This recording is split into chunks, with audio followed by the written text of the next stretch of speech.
स्थिति यह है कि जो उप मुख्यमंत्री हैं उनकी भी नहीं चलती है मंत्रिमंडल में। तो वैसे स्थिति में नीतीश कुमार बच नहीं सकते या जेडीयू ये इस आरोप से नहीं बच सकती है। अभिषेक आपको बता दे रहे हैं, ये आप लिख लीजिए कि बहुत जल्द इसकी जो लहर है या कहें इसका जो असर है सीधे सीधे मुख्यमंत्री पर पड़ने वाला है और ये भी होने वाला है, सरकार भी गिरनी तय है। ये भी।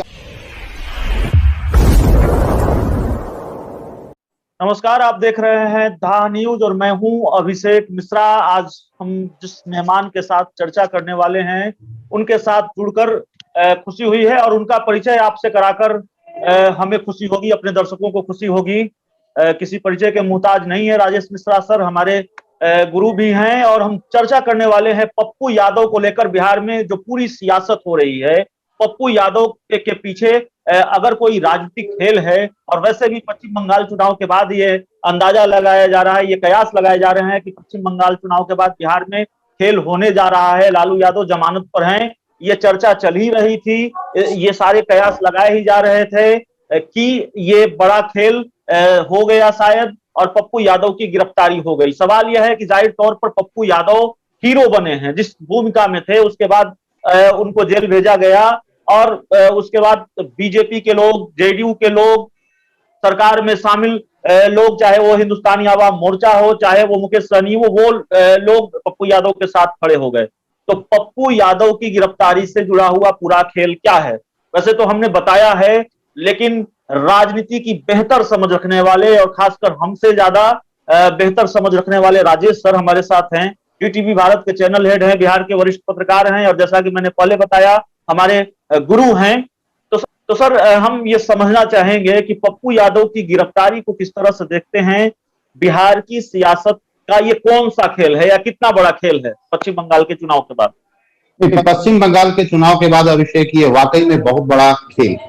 लोगों ने अंदाजा नहीं लगाया था कि इस बिहार में जहां से लोकतंत्र की शुरुआत हुई वहां पर लोकतंत्र की हत्या हो जाएगी। पप्पू यादव पर केस था, 32 साल पुराना केस था, वो अलग विषय है। और अगर 32 साल पुराना केस है तो 32 साल तक सरकार क्या कर रही थी, कोर्ट पुलिस क्या कर रही थी, क्या जो भी हो। पप्पू यादव आज की तारीख में वो कोई किसी का अपहरण, किसी की हत्या वो नहीं कर रहे थे। आज बिहार समेत पूरी देश और दुनिया तबाह है, परेशान है, महामारी से लोग जूझ रहे हैं।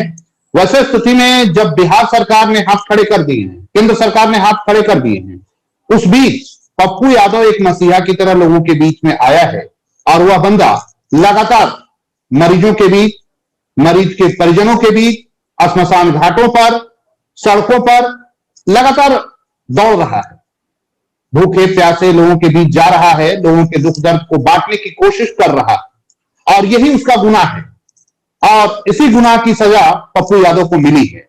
रह गया सवाल जो आप सियासी बात कर रहे हैं, दरअसल सरकार डरी हुई है। सरकार पूरी तरह से सहम गई है कि अगर पप्पू यादव की लोकप्रियता इसी तरह से बढ़ती रही तो फिर मेरा क्या होगा। जो एक छवि माननीय मुख्यमंत्री नीतीश कुमार जी ने बना रखा है उनका क्या होगा। साथ ही साथ प्रतिपक्ष के नेता तेजस्वी यादव जो एक उभरते हुए राजनेता बनने की कोशिश में है, उनका क्या होगा। भारतीय जनता पार्टी के कई कद्दावर नेता हैं, उनकी छवि का क्या होगा। ये इन तमाम लोगों के साथ को चुनौती दिया है पप्पू यादव ने और यही पप्पू यादव ने गलती की और गलती यह भी की कि दो तरफ उन्होंने मोर्चा खोला है, राज्य सरकार और केंद्र सरकार। राजीव प्रताप रूढ़ी उन्होंने टच किया।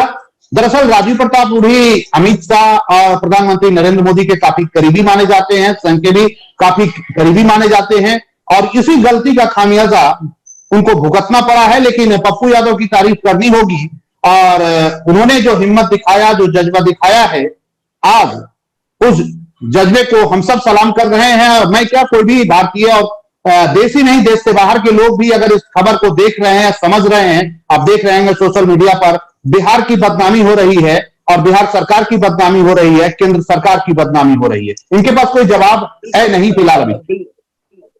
बिल्कुल सर, मैं भी देख रहा था पप्पू यादव की गिरफ्तारी हुई तो जाहिर तौर पर कई लोगों में गुस्सा है और थोड़ा पप्पू यादव के साथ इन दिनों लोग कनेक्ट हैं, उनको मसीहा की भूमिका में देख रहे हैं। और जब व्यक्तिगत रूप से मुझे लगा कि पप्पू यादव की गिरफ्तारी गलत है तो मैं ये देख रहा था कि क्या मैं भावावेश में आके कहीं कुछ लिख तो नहीं रहा हूं, या नहीं समझ रहा हूं कि पप्पू यादव की गिरफ्तारी गलत है, लेकिन देश के बड़े बड़े पत्रकार भी जब ये लिखने लगे कि नहीं ये नहीं होना चाहिए, और बाद में तस्वीर आ गई बिहार के लेवल से बात ऊपर चली गई, पी श्रीनिवास जो राष्ट्रीय स्तर पर मसीहा की भूमिका में है और दूसरे लोगों के घर पर छापेमारी होने लगी। खैर वो दूसरा मसला है। एक सवाल हमारे जहन में आता है सर, आपके जरिए हम इसको समझने की भी कोशिश करेंगे और अपने दर्शकों को समझाने की भी कोशिश करेंगे।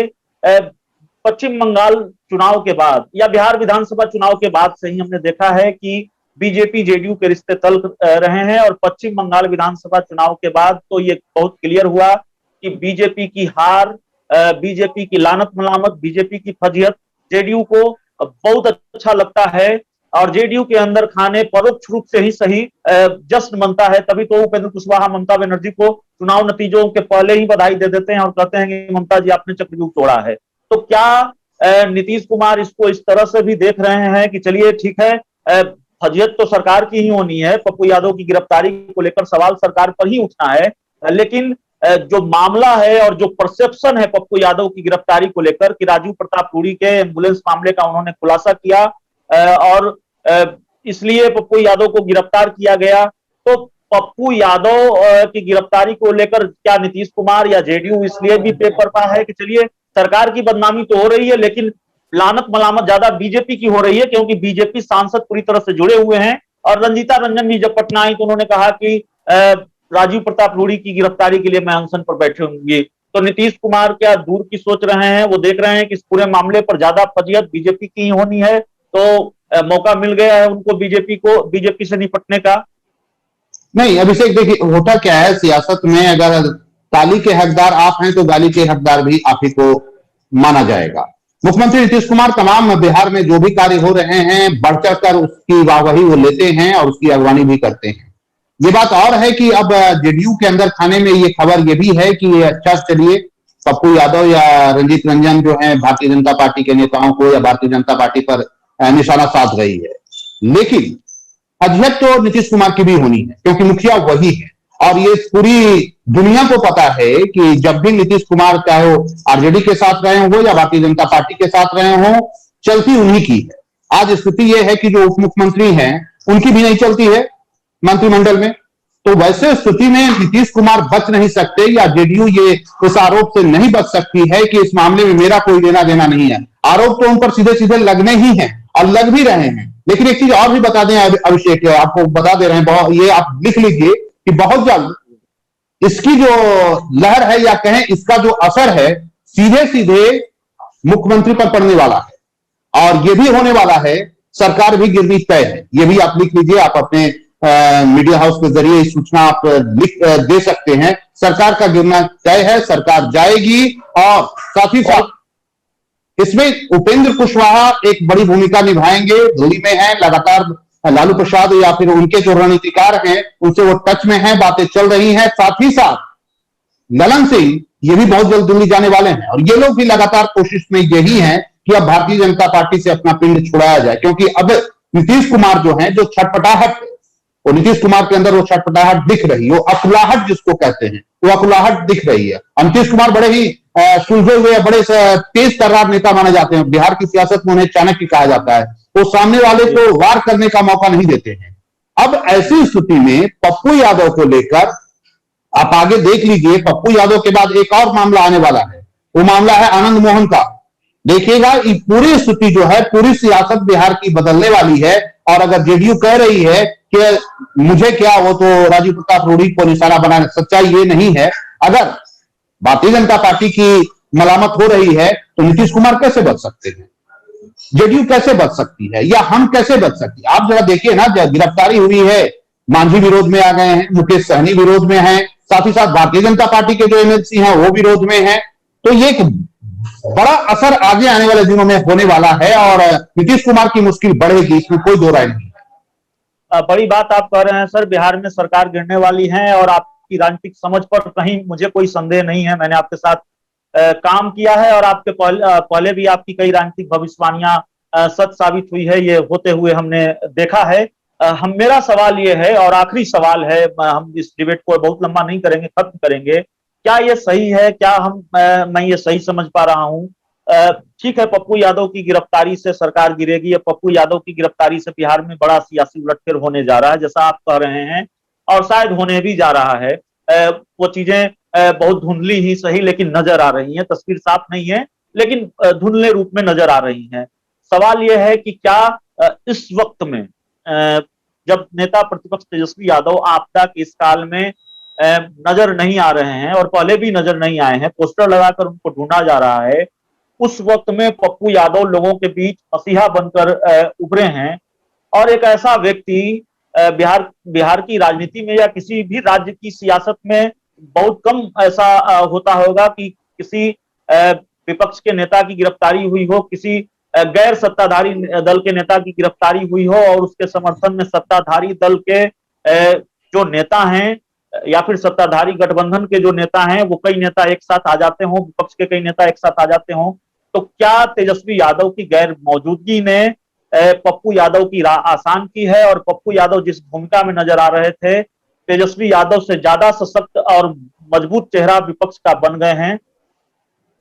नहीं बिल्कुल आप सही कह रहे हैं कि पप्पू यादव निश्चित रूप से आप कह सकते हैं आज की तारीख में जनप्रिय नेता बनकर उभरे हैं लोगों के जहन में। आपको याद होगा जब पटना बाढ़ के पानी से नहीं नाले के पानी से डूब गया था, उस वक्त भी आपके डिप्टी सीएम उस वक्त सुशील मोदी जी हाफ पैंट पे पहनकर सड़क पे खड़े थे। उस वक्त भी सरकार का कोई भी नुमाइंदा, कोई भी नेता पटना वासियों की मदद करने नहीं आया था। उस वक्त भी पप्पू यादव ही थे और ऐसे कई मामले देखने को मिले हैं जहां की आम पब्लिक के बीच खड़ा होने की बात है तो पप्पू यादव। तेजस्वी यादव की जो अभी एक लापता का एक पोस्टर वगैरह भी हर जगह चिपका हुआ है, तो अगर इस तरह का पोस्टर चिपका हुआ है तो इसमें गलत कुछ नहीं है। अक्सर कई बार देखा गया है जबकि उनकी बड़ी भूमिका है, 75 विधायक हैं उनके, उसके बावजूद भी इस आपदा की घड़ी में अगर तेजस्वी यादव बिहार की सियासत से गायब हैं, बिहार के 13 करोड़ आम आवाम की सेवा करने से दूर हैं, तो सवाल तो बनेगा, सवाल तो है।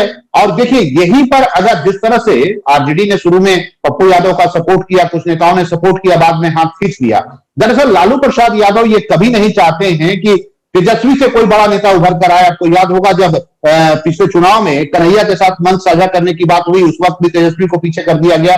इस वक्त भी यही है और यही वजह है कि तेजस्वी यादव भी इस पूरे मामले पर चुप्पी साध रखा है। उन्होंने, आरजेडी के तमाम नेताओं ने चुप्पी साध रखा है। एक बढ़िया मौका था, तेजस्वी अगर खुलकर सामने आते, जो काम आज पप्पू यादव कर रहे हैं अगर तेजस्वी या आरजेडी के लोग किए होते तो मुझे लगता है कि नीतीश कुमार की नींव नीचे से खिसक गई होती। लेकिन अभी एक आप कह सकते हैं कि तेजस्वी यादव बैठे बैठाए सरकार को या मुख्यमंत्री नीतीश कुमार को एक खुला पिच आप कह सकते हैं, खुली मैदान उन्होंने दे रखी है।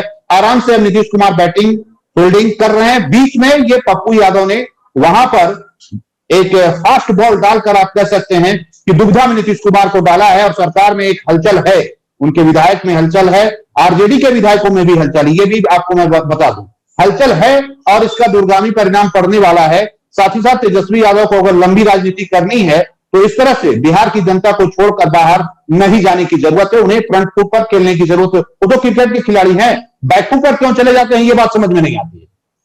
शिवानंद तिवारी ने सलाह दी थी कि सड़क पर उतरिए, बीच में सलाह मानते हैं फिर आपदा में गायब हो जाते हैं। सर जाते जाते एक चीज समझा कर जाइए, एक चीज बता कर जाइए। नीतीश कुमार की लानत मलामत तो हो रही है पप्पू यादव की गिरफ्तारी को लेकर, सरकार को लेकर एक अलग खेल है जैसा कि आपने भी बताया, और जिसका अंदेशा नजर भी आ रहा है कि ये सरकार जाने वाली है, बिहार में कोई बड़ा राजनीतिक समीकरण और उसकी कवायद तेज हो गई है, खासकर जब लालू यादव जमानत पर बाहर निकले हैं। आरजेडी की कई नेताओं से हमारी ऑन द रिकॉर्ड भी बात हुई है, उन्होंने कहा है ऑन द रिकॉर्ड हमसे कि जब लालू यादव पटना आएंगे तो गैर बीजेपी दलों को साथ लाने की कोशिश होगी और ममता बनर्जी की पश्चिम बंगाल में जीत हुई है उससे उत्साह है।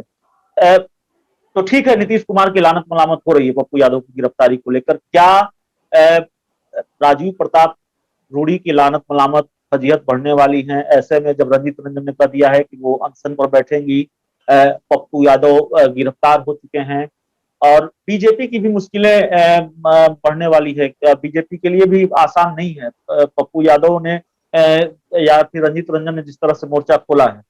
नहीं, देखिए, बीजेपी तो पूरी तरह से फंसी हुई है साहब। पिछले 7 साल से केंद्र में सरकार है और बिहार में भी सरकार में है। बीजेपी के पास कोई जवाब नहीं है। आपको याद होगा कि जब पिछली कोरोना की लहर आई, अचानक प्रधानमंत्री जी उठे, जागे और उसके बाद लॉकडाउन लगा दिया। उसके बाद क्या तस्वीर बिहार की पूरी दुनिया ने देखा, किसी से छुपा हुआ नहीं है।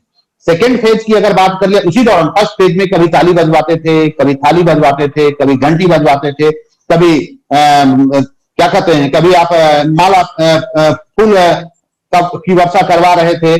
अब इस बार की जो स्थिति है, इस बार तो वो पूरी तरह से बैकफुट पे हैं। उनकी जुबान तो खुल नहीं रही है, जुबान तो सिल गई है साहब। अब देखिए, यही प्रधानमंत्री, अब मैं कहूं भारतीय जनता पार्टी के लोग जो कह रहे थे कि सोशल डिस्टेंसिंग पालन करना है, कोरोना गाइडलाइन का पालन करना है, इनके मुखिया आदरणीय प्रधानमंत्री नरेंद्र मोदी जी क्या करते हैं? बंगाल चुनाव में लाखों की भीड़ इकट्ठा करते हैं और फिर आकर सामने मास्क लगाकर कहते हैं कि कोरोना गाइडलाइन का पालन करो। तो अब इनके पास बोलने के लिए कुछ है नहीं। आज की खबर है दिल्ली में, जब वहां के लोगों ने जब पोस्टर चिपकाया तो 9 लोगों को पर एफआईआर हो गया है और उसको गिरफ्तार कर लिया गया है। सिर्फ यही सवाल उसने पोस्टर में चिपका, चाहे वो आपका हो या तुम का हो, किस पार्टी का हो, उससे मतलब नहीं है। सवाल बस इतना था कि हमारे जो बच्चे हैं उनका वैक्सीन आपने बाहर क्यों भेज दिया। इस पर 9 लोगों पर एफआईआर हो गया है और उन्हें अरेस्ट कर लिया गया है। तो ये एक बड़ी विचित्र स्थिति है। यही भारतीय जनता पार्टी जब इमरजेंसी के खिलाफ सड़क पर उतरी थी, इंदिरा गांधी के खिलाफ, आज भी इंदिरा गांधी या कांग्रेस की सरकार पर ये कि ऐसा धब्बा, बदनुमा धब्बा है जो आगे आने वाले कई पीढ़ियों तक छूटने वाला नहीं है। तो ये धब्बा इन्होंने खुद लगा लिया। आज पूरे देश में, बिहार में अघोषित सेंसरशिप है। आप न कुछ बोल सकते, न लिख सकते, न कह सकते। तो राजीव प्रताप रूडी की मुश्किल नहीं बढ़ी है, मुश्किल पूरी तरह से भारतीय जनता पार्टी की बढ़ी है। आप देखिएगा, मिडिल क्लास में तकरीबन जो एक सर्वे आया है हाल के दिनों में, 13% से ज्यादा प्रधानमंत्री की लोकप्रियता कम गई है। तो हालात बड़े विचित्र हैं और इसमें पूरी तरह से सरकार, सिस्टम, व्यवस्थाएं, सब कुछ ओपन हो गया है, नंगा हो गया तो पप्पू यादव की गिरफ्तारी ने बिहार में एक नए राजनीतिक समीकरण की नींव रखी है। दिल्ली में खेल शुरू। और सर, आपका हमसे जुड़ने के लिए आपका बहुत बहुत धन्यवाद। और एक गुजारिश के साथ विदा लेना चाहेंगे कि हम आपको परेशान करते रहेंगे, आप जुड़ेंगे, हमको अच्छा लगेगा आगे भी। तो सर से हम आगे भी जुड़ते रहेंगे और विभिन्न मसलों पर बात होती रहेगी। फिलहाल इस पूरी डिबेट में इतना ही। और इसके जरिए हमने ये समझाने की कोशिश की है, ये पूरी तरह से सर के जरिए ये समझने की कोशिश की है कि आखिर पप्पू यादव की गिरफ्तारी का जो पूरा सियासी खेल है वो क्या है और आने वाले दिनों में बिहार की सियासत की जो तस्वीर दिखनी है वो कैसी दिखनी है। तो सर, बहुत बहुत धन्यवाद।